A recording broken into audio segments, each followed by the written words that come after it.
ada perhatian. Jadi tidak cuek awareness itu. Kemudian market share. Market share itu adalah tentang volume atau nilai. Market share, pangsa pasar. Pangsa pasar. Kemudian yang ketiga adalah relative price. Relative price. Jadi harga relatif, yaitu market share value dibagi volume. Jadi nilai daripada pangsa pasar dibagi oleh volume. Kemudian number of complaint, yaitu jumlah komplain ya, jumlah yang tidak disukai. Jadi orang kalau protes segala macam itu namanya komplain ya, komplain. Kemudian adanya consumer satisfaction atau kepuasan pelanggan. Kemudian masalah distribusi atau kemampuan untuk mengantarkan produk atau jasa yang dihasilkan oleh perusahaan kepada pelanggannya. Kemudian total number customer, yaitu jumlah pelanggan. Kemudian perceived quality. Perceived quality itu kualitas yang diharapkan. Kemudian loyalitas atau retention. Loyalitas itu adalah loyal terhadap satu produk atau jasa yang dihasilkan oleh satu perusahaan. Jadi kalau kita melihat ibu-ibu kalau sudah melihat merek yang tas branded, wah itu artinya sudah tidak segan-segan lagi kalau punya uang untuk membeli ulang merek yang sama. Itu namanya loyalitas. Kemudian relative perceived quality, yaitu kualitas yang diperoleh, kualitas relatif yang diperoleh. Kemudian kita melihat masalah di internal ya, yaitu adanya awareness of goal. Jadi kita harus tanggap terhadap tujuan dari perusahaan. Tujuan dari perusahaan itu kan mencari untung ya. Nah, kita harus sadar untuk mencari untung tadi. Supaya perusahaan untung, ya tentunya biayanya nggak boleh tinggi-tinggi ya, nggak boleh gede-gede. Sehingga prinsip ekonomi itu dapat dicapai.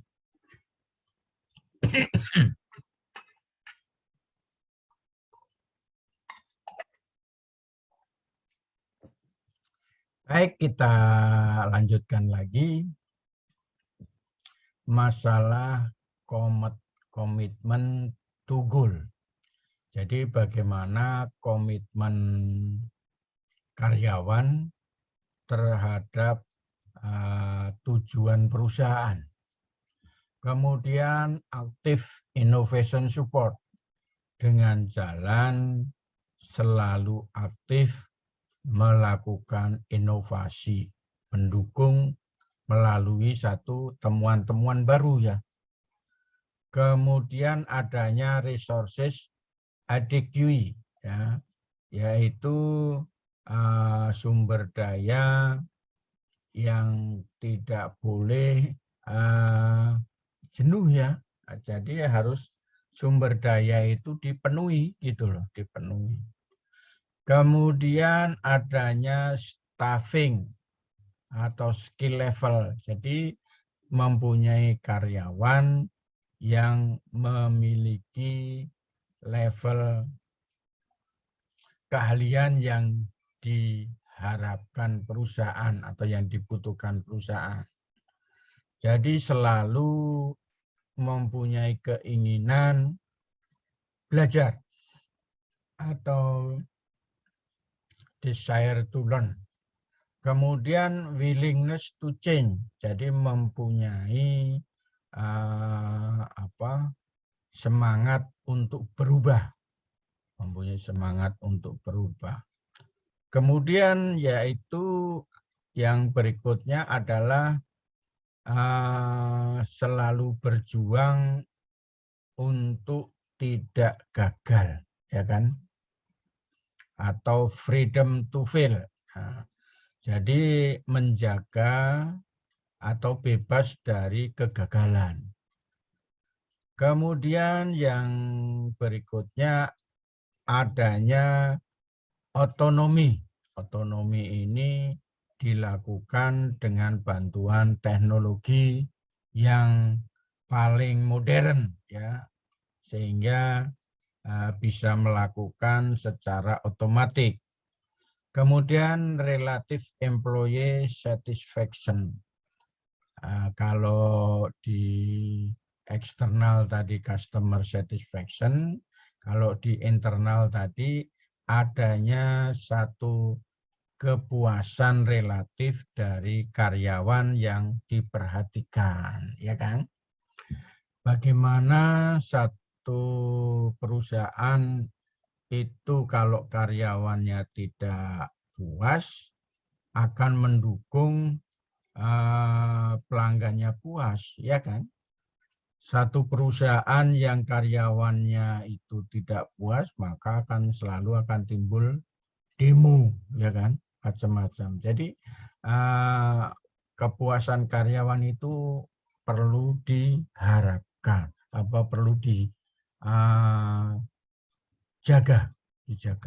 Oke, kita lanjut lagi. Sekarang apa yang dimaksud dengan ukuran kinerja pemasaran? Marketing metric. Jadi kalau kita melihat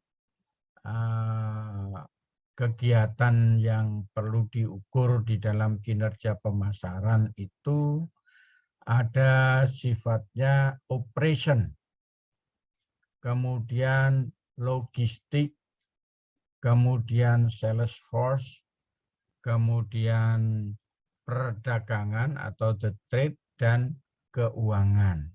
Ya, keuangan. Nah, yang dimaksud dengan operation tadi apa saja?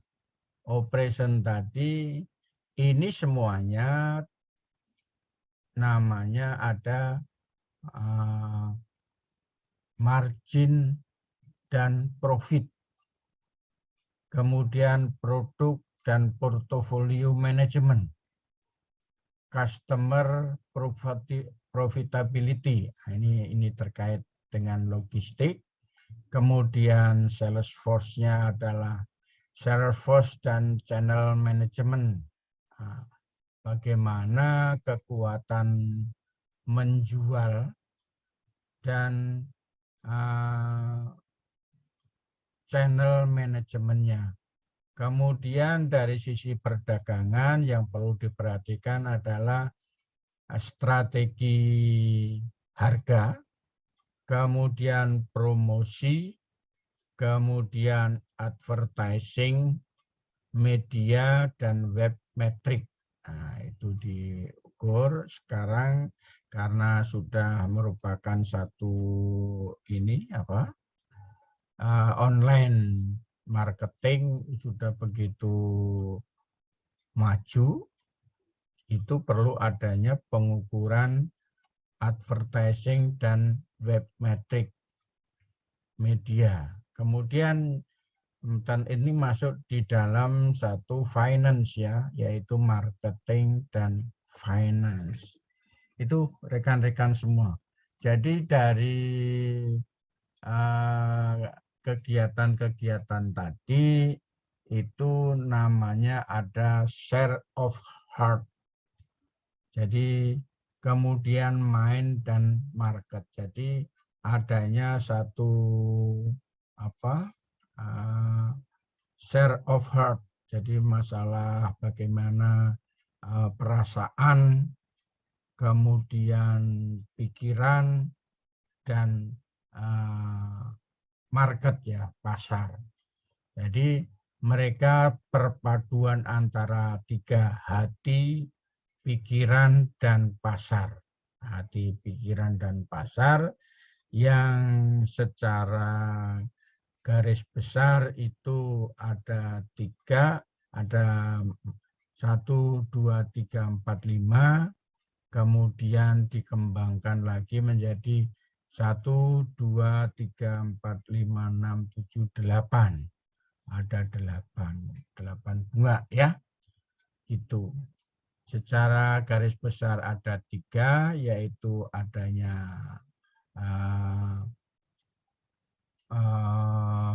hati, pikiran, dan pasar. Kemudian ada apa yang harus dilakukan, yaitu adanya operation, logistik, sales force, the trade atau perdagangan, dan finance. Finance ini dijabarkan lagi menjadi 8 kegiatan. Itu tadi adalah ukuran kinerja pemasaran. Jadi kalau kita mau mengukur kinerja pemasaran itu dari sisi operasionalnya, logistik, sales force, perdagangan, dan keuangan. Keuangan, ya kan? Keuangan itu apa yang diukur, yaitu marketing and finance. Jadi dengan kegiatan marketing membutuhkan biaya berapa, itu adalah dari sisi finance-nya. Kemudian margin dan profit-nya, ya kan? Kemudian advertising di sini merupakan satu rangkaian yang saling berhubungan ya, antara finance, operation, logistik, dan sales force serta perdagangan. Begitu rekan-rekan. Untuk apa ukuran kinerja pemasaran? Nah, ukuran kinerja pemasaran ini tadi ya. Ada 5 hal ini, kemudian di breakdown lagi menjadi 8. Kalau diutuhkan ada 3 hal yang penting, yaitu hati, pikiran, dan pasar. Baik, kita lanjutkan. Ukuran kinerja pemasaran itu kita lihat. Di sini ada 4 kolom. Kolom pertama kita sebut metrik, kemudian kolom kedua construction, kemudian kolom ketiga konsiderasi yang berhubungan, dan purpose. Purpose itu tujuannya. Kita metrik. Metrik yang pertama adalah mengukur unit market share. Unit market share yang diukur. Ukurannya adalah unit market share, yaitu pangsa pasar unitnya seperti apa. Kemudian konstruksinya gimana? Unit sales as a percentage of market unit sales. Jadi ya, unit sales sebagai presentasi dari market unit sales. Jadi unit sales tadi itu bagian daripada market unit sales. Jadi secara keseluruhan. Kemudian adanya konsiderasi. Konsiderasi itu yang diperlukan apa? Yang pertama adalah scope of market definisi, yaitu definisi daripada skop pemasaran. Kemudian channel level analysis, ya. Berikutnya adalah time period covered atau butuh waktu berapa lama. Nah, ini untuk apa? Yang pertama unit market share untuk mengukur kompetitifnya, mengukur daya saing pemasaran, mengukur daya saing pemasaran. Kemudian yang kedua adalah net profit atau keuntungan atau laba bersih. Itu dari mana diukurnya? Dari sales revenue less total total biaya total, ya kan? Jadi pendapatan atau kerugian dari total cost itu dikurangi. Jadi total cost dikurangi daripada pendapatan penjualan yang hilang itu sama dengan net profit. Apa yang dibutuhkan?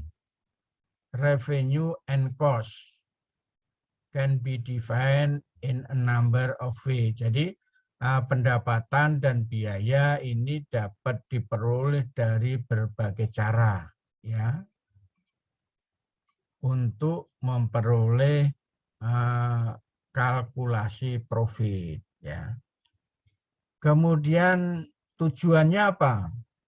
Tujuannya adalah the basic profit atau persamaan daripada profit dasar.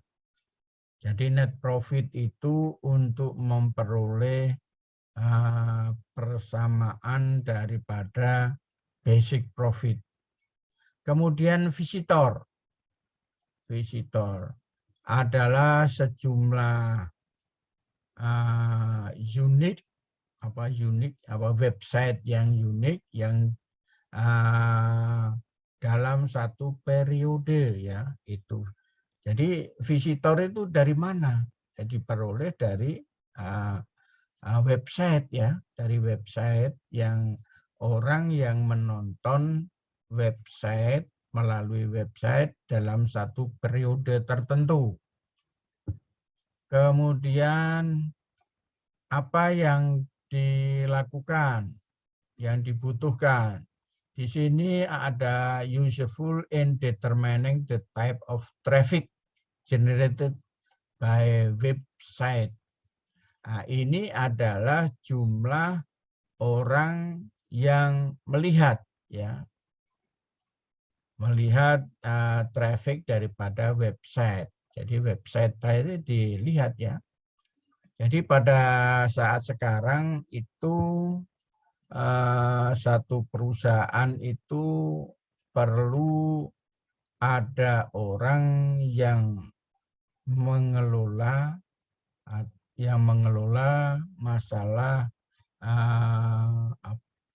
internet kita, ya, internet perusahaan dengan a few loyal adherent or many occasional visitor, the period over which the metric measured can be. Jadi dengan satu waktu tertentu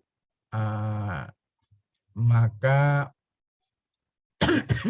orang yang melihat di dalam web perusahaan itu dapat diukur, ya. Jadi apa maksud daripada mengukur visitor tadi? yaitu untuk mengukur capaian website. Jadi website yang dibuat oleh perusahaan itu sampai ke pelanggan enggak? Sampai ke pelanggan enggak? Nah, itu maksudnya ya. Di sini ada unit market share yang diukur, ada net profit, kemudian ada visitor ya. Baik, kita lanjutkan lagi. Kita melihat ukuran kinerja pemasaran melalui suatu model ROMI. ROMI itu adalah Return on Marketing Investment.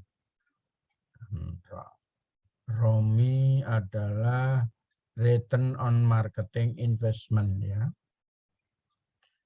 Kemudian di sini ada namanya marketing investment. Jadi kita investasi pemasaran,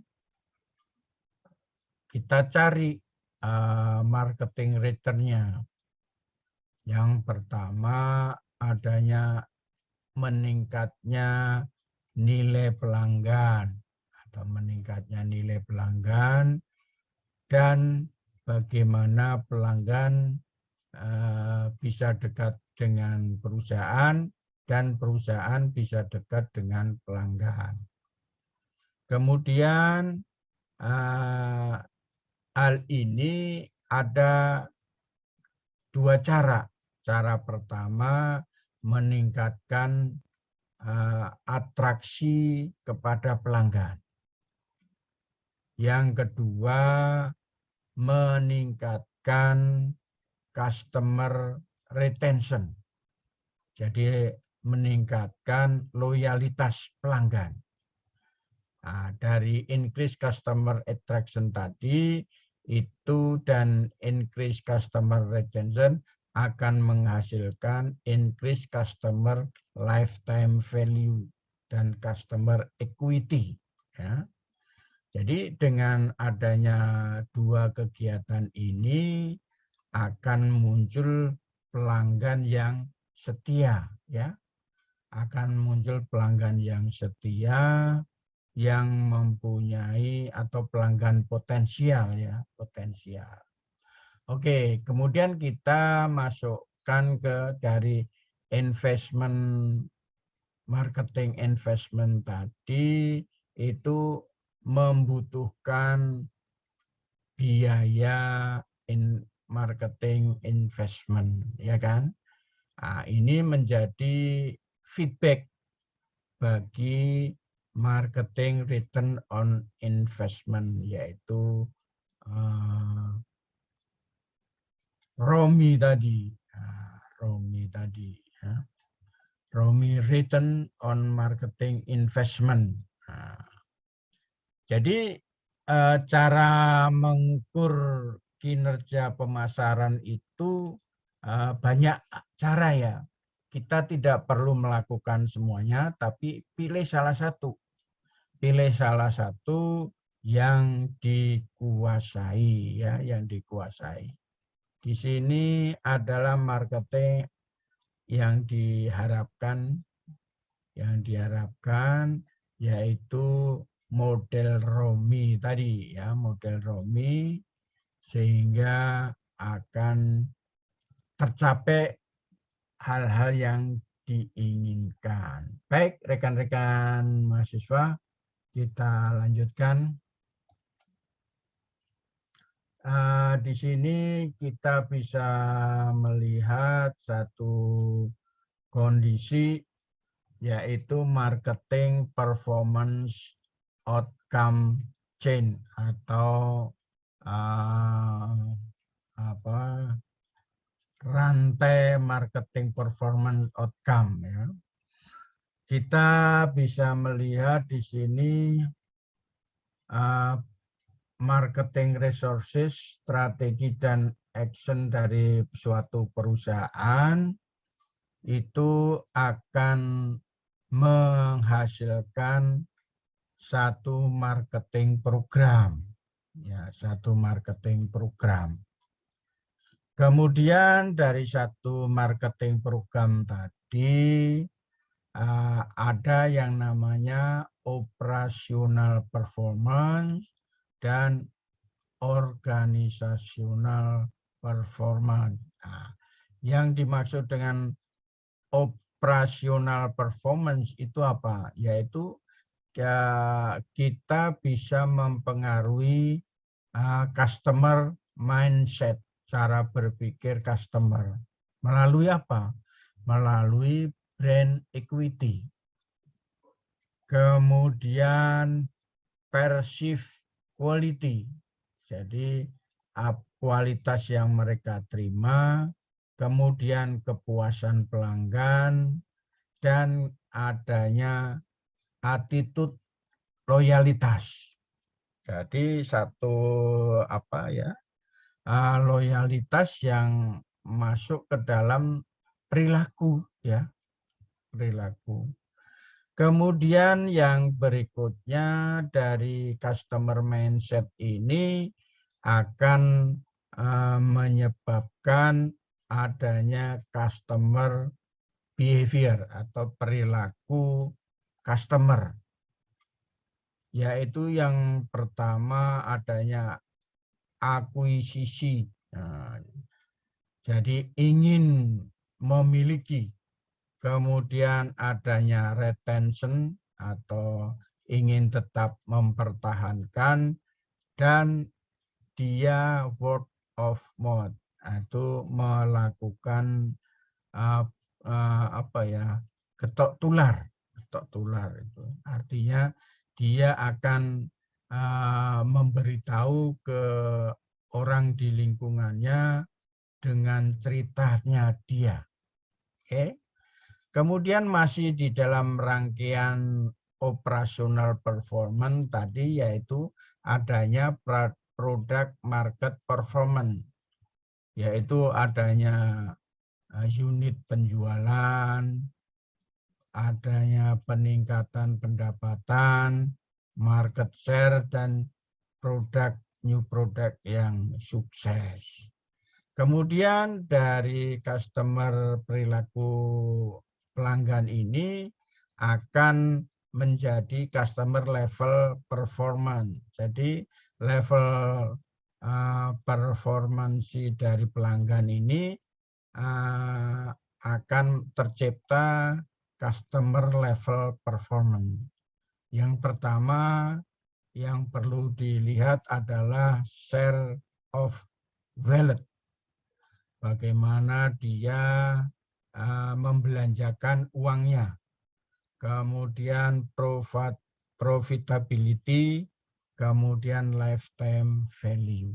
Ya. Dari hasil kegiatan tadi, ini akan menyebabkan adanya accounting performance. Itu sudah masuk di dalam organizational performance. Yang dilihat apanya? Yaitu sales revenue, pendapatan dari penjualan. Kemudian pertumbuhan pendapatannya, cost-nya, profit, margin, cash flow, leverage-nya, apa yang meningkatkan. Kemudian financial market performance, ada investor return atau kembalinya investor, adanya equity risk, adanya credit rating, dan cost capital. Itu rekan-rekan semua dari sesi rantai marketing performance outcome-nya ini. Dengan adanya satu marketing resources, strategi, dan action tadi akan menyebabkan adanya terbentuk satu program marketing yang terrealisir, ya, terrealisir. Baik, kita lanjutkan lagi untuk review ya. Baik, rekan-rekan semua, itu diskusi kita pada pertemuan ke-14. Sekarang kita akan coba diskusi. Kalau ada yang mau bertanya, waktu dan tempat dibuka. Sebelumnya silahkan teman-teman untuk buka on cam ya. On cam untuk dokumentasi saya.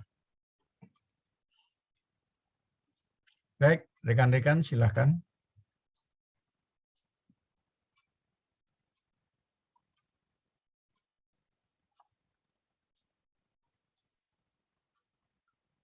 Elok Kania Ilham Winar, Nur Soleha. Nah, ini udah.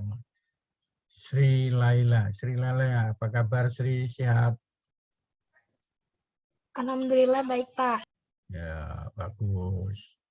Pelni, Siva, gimana Pelni? Alhamdulillah, Pak. Oke. Kemudian Fandi, gimana Fandi? Alhamdulillah sehat, Pak. Kania, gimana Kania?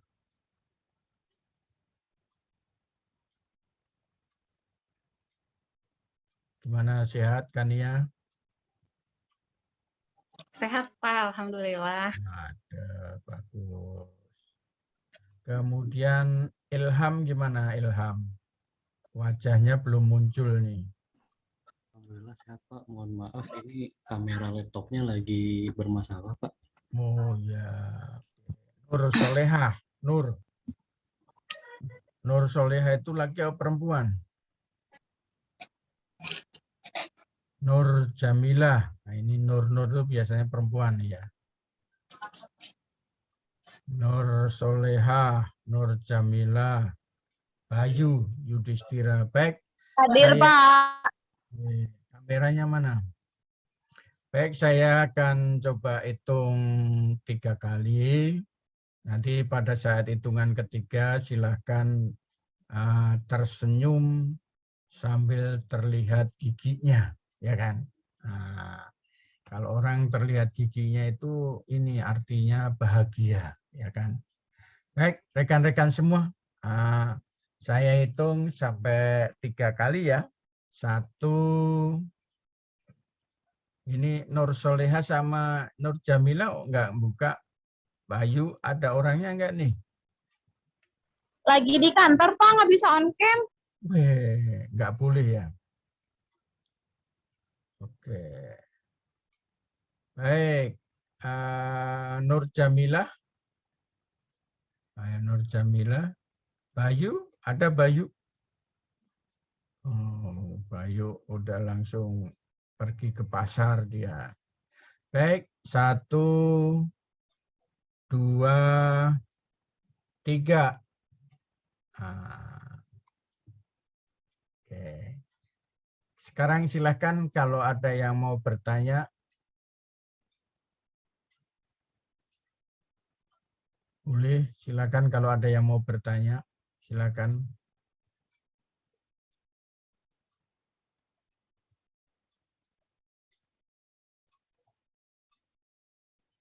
Ada yang mau bertanya? Silakan.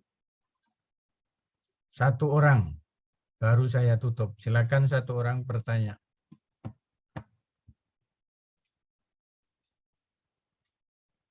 Atau tidak ada? Baik. Rekan-rekan semua, kalau memang tidak ada yang bertanya, pertemuan ke-14 ini saya cukupkan ya. Dan saya sudah kirim ini tugas perorangan ya di pertemuan ke-14 ini. Mudah-mudahan pertemuan tersebut bermanfaat bagi kita semua. Terima kasih.